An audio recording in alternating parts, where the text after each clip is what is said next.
Suspense.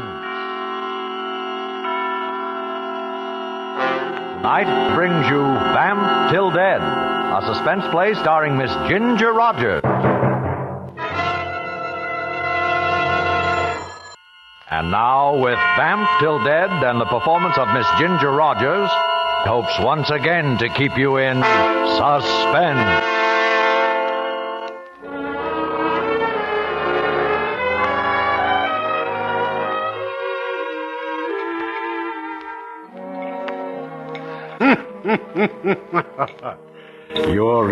Your first name, I've forgotten.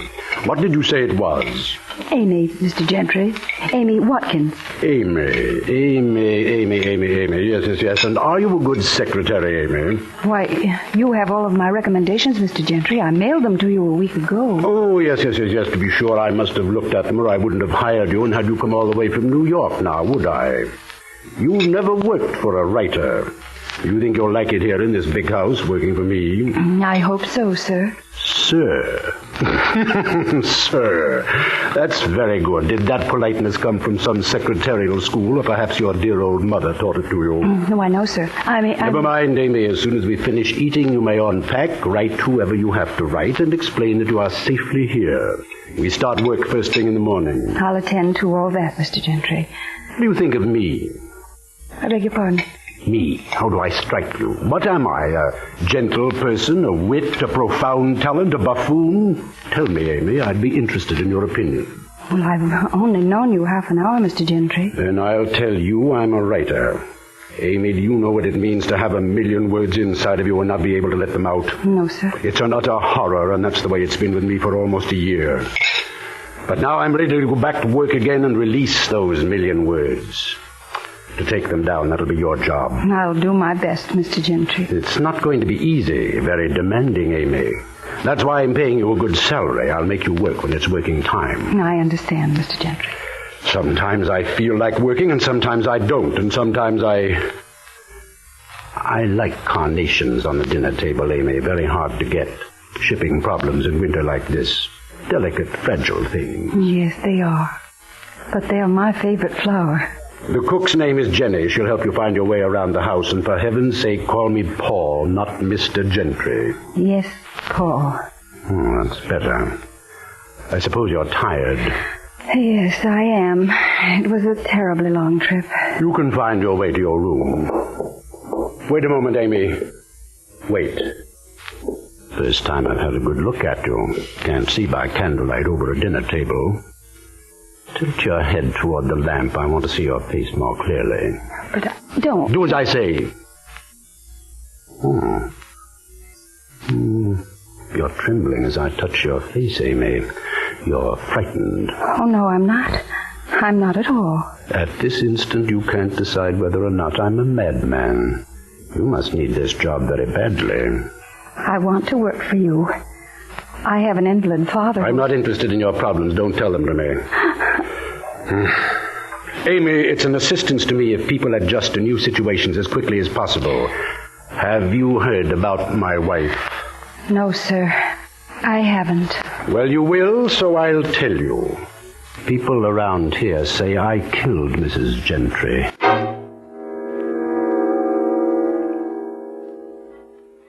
His great black eyes, set deep back in his head, seemed to be laughing at me when he said that, as though he expected me to run from the room and get as far away from him as I could. But I didn't move. Somehow, in that moment, I knew that I wanted to be near him, no matter what he had done. Good night, Amy.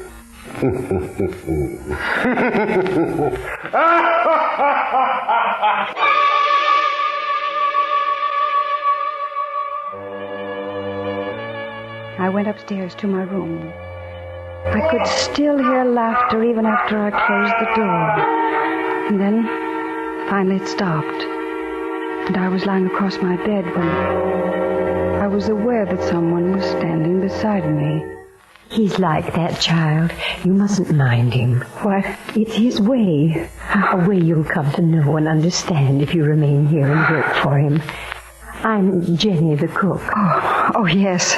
I'm glad to meet you. He said you'd show me around.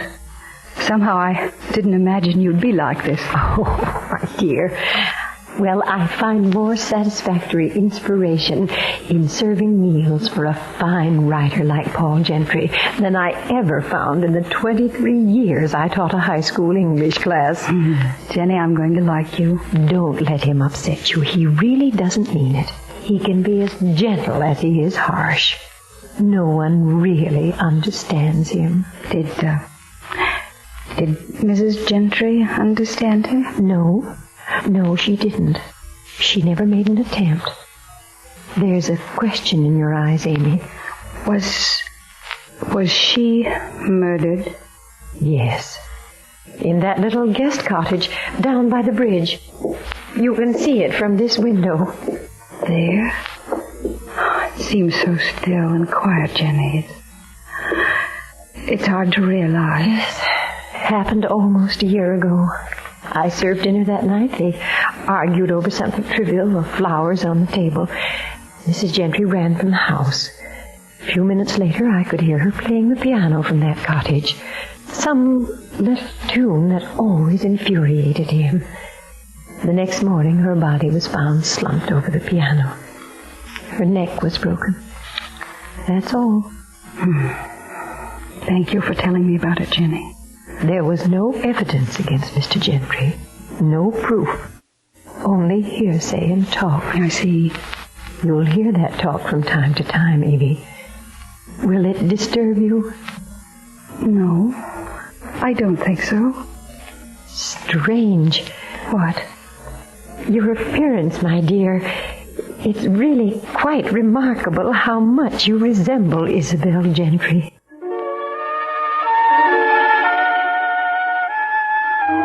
I didn't go right to bed that night. Instead, I slipped out of the house after everything became quiet and followed the path across the bridge to the guest cottage, where she had been murdered. The door was unlocked, and even though it was dark, I found the piano.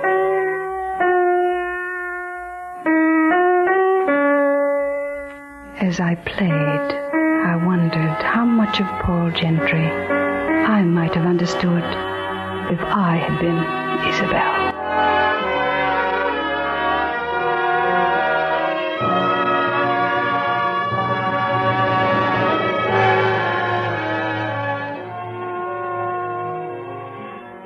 The next 3 weeks I took dictation from morning till night. The whole place was geared especially for his return to work.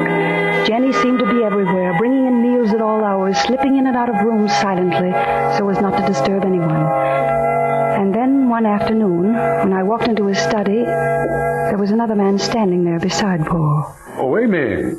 This is Al Pender, a local newspaper man. He tried his best to have me indicted for murder. Oh? How do you do, Mr. Pender? I'm a celebrity, Amy. Pender wants to interview me about my new book. Why don't you tell him all about it? I wouldn't want the responsibility, Paul. You can tell him how bad it is as well as I can. No, Paul. I couldn't say that about it. What could you say about it? Anything worthwhile? The dropped eyes, the withdrawal. Isabel used to react the same way when I became angry with her. Do I remind you of her? Yes, you remind me of Isabel. Of all the things in her that stopped me from writing. How do you like that, Pender? There's a story for you to print. You want me to print it, Gentry? I'd kill you if you did. I'm sorry that I remind you of Isabel, Paul. Are you, Amy? Are you really? No, I don't think you are. I don't think you are at all. Well, has he been like this much? I'd rather not say, Mr. Pender. Al. Oh. I'm glad he left, Amy. I think you're a nice person. Thank you. Too nice to work for him. How'd you meet him? How'd you get this job? I found out he was going back to work and needed a secretary. Did you know that no one in town would work for him? Yes, because of Isabel Gentry.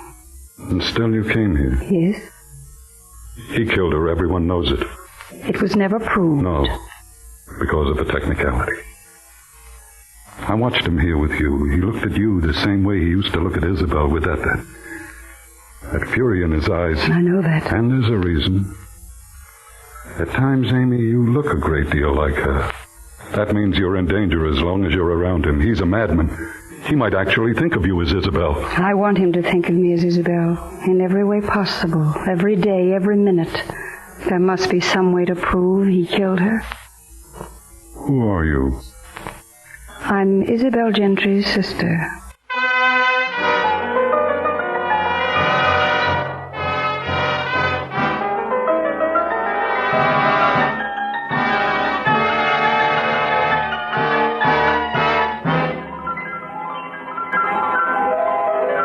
Miss Ginger Rogers with John Hoyt in Vamp Till Dead. Tonight's production in radio's outstanding theater of thrills, Suspense.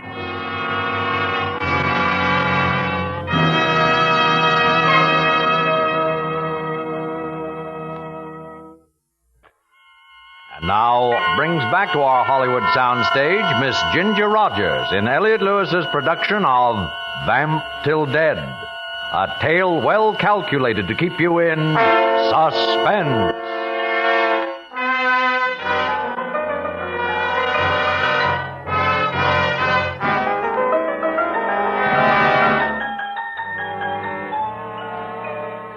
For the next few days, Paul Gentry threw himself into his work with a vicious sort of concentration and purpose. But his efforts were all in vain. His writing seemed to go from bad to worse. The stories were twisted, perverse, distorted studies in human behavior. The women were inevitably deceitful, the men tortured and driven to insane rages. Terrible. Terrible. Not a word, not a single word in the whole mess that's printable at all. Perhaps you're trying too hard, working too hard, Paul. How can you accomplish anything worthwhile if you only half try? I'll ask Jenny to bring us some coffee. I don't want any coffee. I don't want anything. Maybe I expect too much. Want too much, need too much. What is it that's the matter with me? What is it? Tell me, tell me. I can't tell you, Paul. I don't understand you. You don't even try, Isabel. Why do you smile? You just called me Isabel. I did. Well, I'm sorry. It won't happen again. It was an accident. Yes, Paul, of course it was. It was an accident.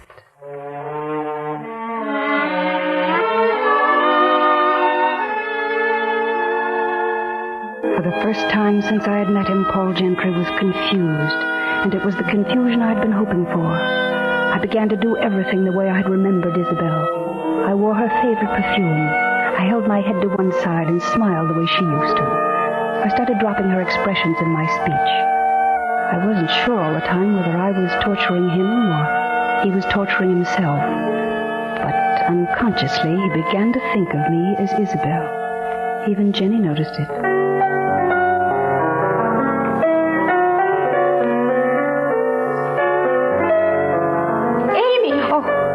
Oh, I didn't notice you coming, Jenny. What are you doing here in the cottage? Practicing? It was the little melody she used to play.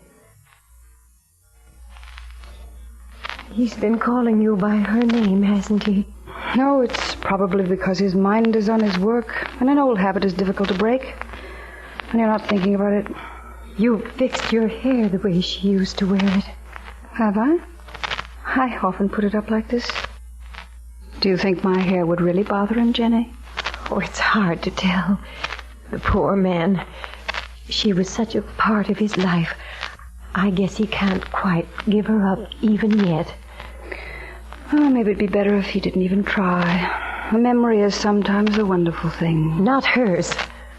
There was something about her that killed his inspiration to create and left him with a feeling only to destroy. And he's done a good job, starting with himself. His writing is very bad. What do you think I could do to help him? Leave. Because no one can help him but himself. But if he's going to write, he needs me. Do you want to go through life with a picture in your mind of man being eaten alive by the acids that are burning inside of him?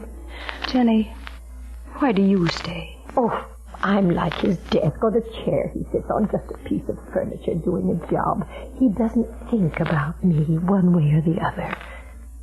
Someday I'll be able to see him get back to writing the way he used to. You mean without her? Yes. Do you think He killed her, Jenny. That's something I don't dare think about, Amy.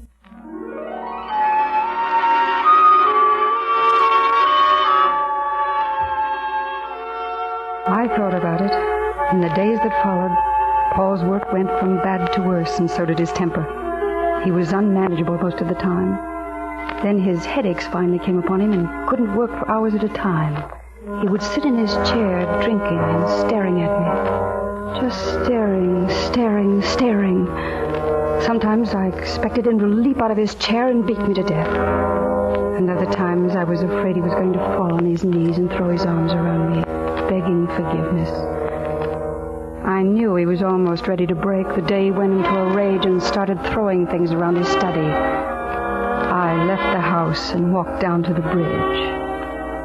I was only alone for a minute. Hello, Amy. I heard all kinds of noise in the house. What's going on? Suppose I ask you what's going on. You seem to be keeping a pretty close watch on me. Why? We call it humanity. Call it what you like. I don't want anything to happen to you. Is that the only reason? No. I want to be around when he breaks up completely. Are you sure it's just humanity? Or trying to catch a murderer? Looks more like a campaign of personal revenge. I said call it what you like. But if you stick around here another minute, you're out of your mind. Suppose I told you I wasn't worried about myself. And I'd say you're crazy. You're in more trouble than Isabel was. He's going to go.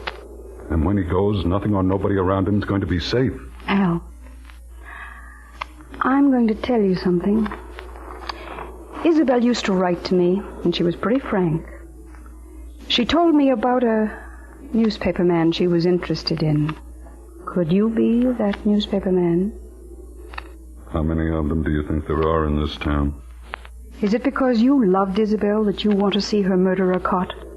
Or would you just like to sacrifice Paul Gentry because he was married to her when you wanted her? All right. So I knew your sister. There were very few young men in this town who didn't. She didn't like living here. She didn't like Paul Gentry. She didn't like this lousy small town. Then why didn't she get out? You can't walk when you're dead. I mean before. Because she was afraid of him. Cowed by him, mentally beaten down by his peculiar form of sadism. You really hate him, don't you? Look, I brought you something. This gun. What do I want that for? Because if you're foolish enough to stay on in that house, you need some protection. But not a gun. Everything's on your side, Amy. The first time he comes at you, let him have it. No jury in this town would ever do a thing to you. I came here to get proof that Paul Gentry killed my sister. And I want him to pay for it, under the law. It seems to me that you want me to be judge, jury, and executioner. Take it, you little fool. He's dynamite. What did you come here for? To play games? Take it. Hurry up. Put it in your pocket. All right. And are you aware that this land belongs to me? What are you doing on it? Talking to her. What does it look like? Paul, please. How many times do I have to tell you to leave my wife alone? Your wife? It's bad enough that I have to tolerate you in public places. But this land is private. And it's mine. Go on, get off it while you can still walk. And Isabel, you get back to the house where you belong. I ran back and locked myself in my room. Downstairs, I heard Paul moving around in his study. Then I heard a bottle crash against the wall. And then his heavy steps coming up the stairway. And then, suddenly, before I could do anything, he was standing in my doorway. Isabel! Isabel! Isabel. Paul, come to me. Isabel, why did you make me do it? Why did you do it, Paul? I couldn't help myself.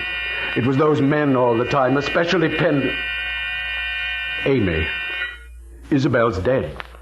You're Amy. Why do you keep making me think that you're Isabel? Please let me go, Paul. What's this all about, Amy? Let me go, Paul. All right. A few weeks ago, you came here and began talking and acting like her. Or is it my imagination? Maybe I'm going crazy. Paul, I think it's mostly your imagination. Maybe I happen to be a little like her. No, there's something more to it than that.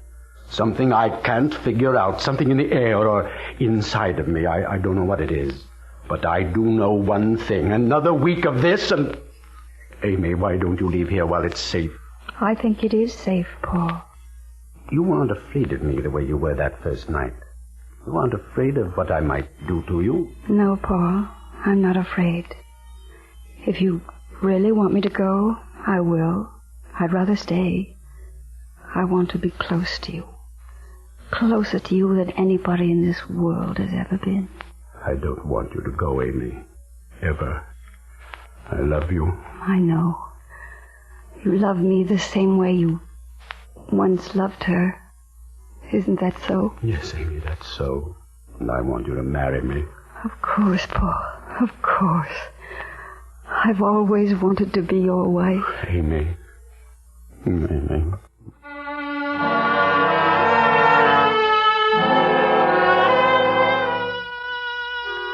I let him kiss me then, hoping he wouldn't feel the gun in my pocket. I knew that very soon I might have to use it.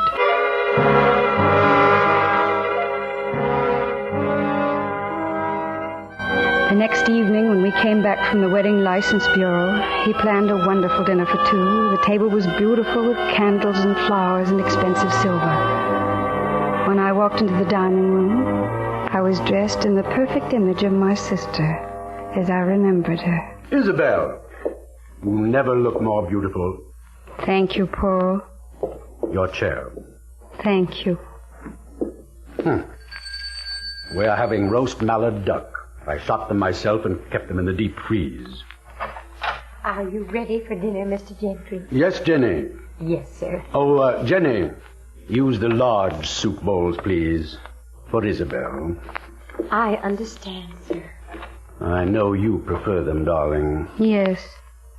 Something wrong, Isabel? Paul, I just noticed.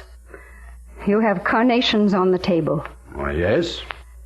You know I don't like carnations, Paul. I don't like them at all. Isabel, they were all I could get. I'm afraid you'll have to like them, darling. I don't have to like anything. Have Jenny take them off the table. Now, see here. You'll either get rid of them, or I won't eat dinner with you. Do you hear me? Then don't eat dinner with me, my dear. I'd like it better that way. Then I won't have to look at your bored, critical face all the time. Isabel, come back here. Come back here.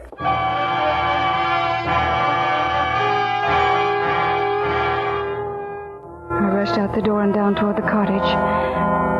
And then I remembered it had been a year to the night that Isabel had died.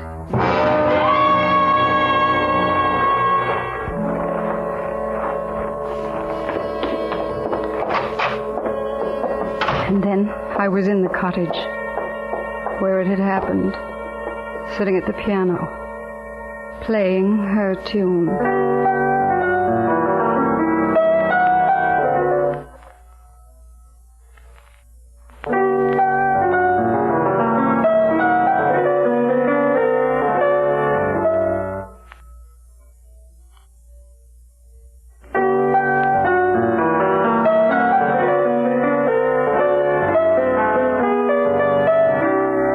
I sat there waiting. I knew that I would hear steps first, then a door. But I heard nothing. Nothing but the wind outside.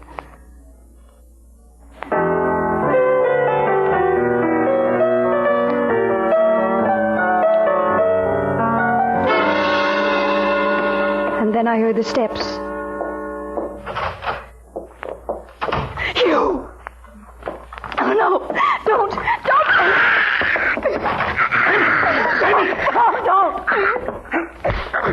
Amy, are you all right? Yes, yes, I had to do it this way. I had know. to. Don't try to talk to me, Amy. It's all right. Stay where you are, Pender, or I'll blow your head off. You're wrong, Paul. It wasn't me. Paul, darling. She was the one. Jenny. Jenny. She tried to kill Amy the same way she killed Isabel. She thought Amy was going to take you away from her. Oh, Amy, my darling, I'm sorry you had to go through this. Oh, Paul, do you know who I am? Who I really am? Yes, I know you're not Isabel. I've known all along. I had to pretend as you pretended. Oh, I'm sorry, Paul, for the pain I've caused you. It's all over, my darling. Ended. Yes, Paul. It's all over.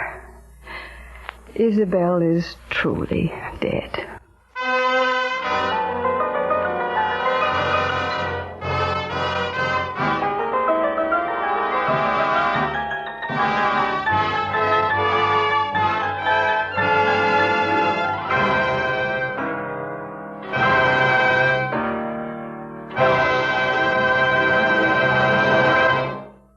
Suspense. Tonight's star, Ginger Rogers. Next week, Suspense.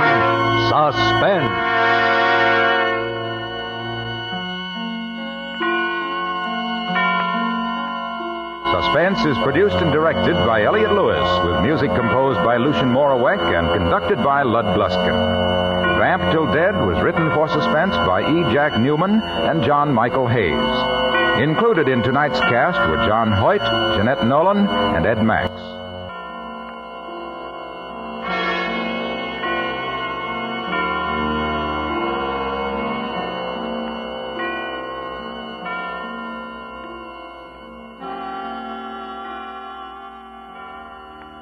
This is CBS, the Columbia Broadcasting System.